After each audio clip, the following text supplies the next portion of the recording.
Sa araw po nito ay isang kabanata ng It's Showtime ang nagwawakas.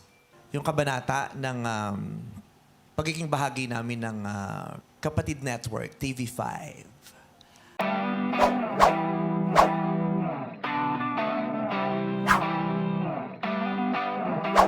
Vice Ganda, pinangunahan ang programa ng It's Showtime para magpasalamat sa panandaliang pagkupkop sa It's Showtime ng Kapatid Network na TV5.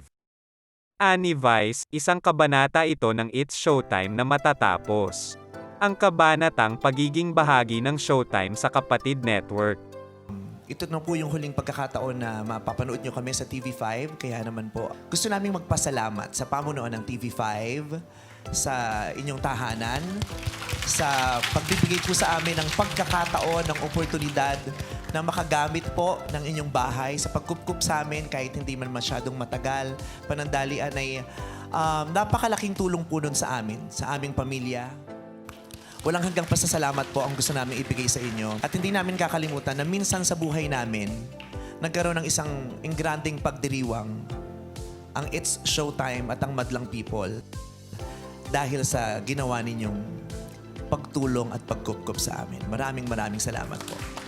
Naging emosyonal din ang mga host ng It's Showtime na pinasalamatan din isa-isa ni Vice.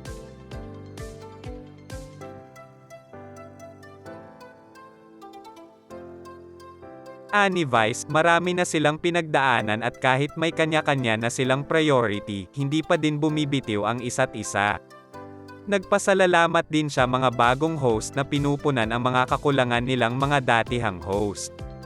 Ibinahagi naman ni Jugs sa kanyang IG account ang masayang kaganapan kanina sa Showtime pagkatapos ng programa. Bukas aabangan natin ang engranding pagtatanghalan ng It's Showtime sa kanilang bagong tahanan.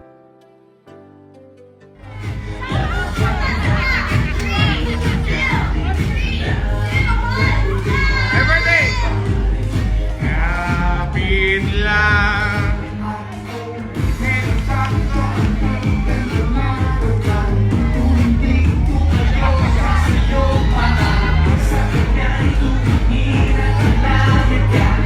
Kapit lang. Everybody. Kapit lang. Kapit lang.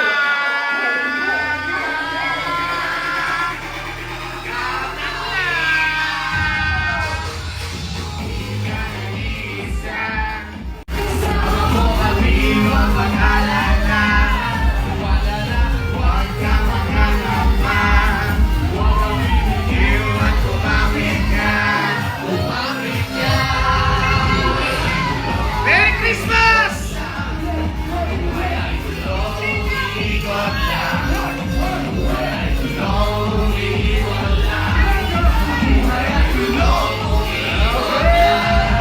Yes, sir!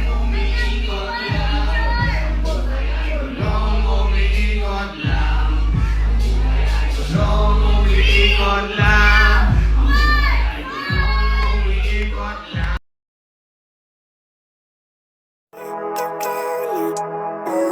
Kung luma o bago ka sa channel ko, hit mo na nga yang like at subscribe button. Kita-kits next video.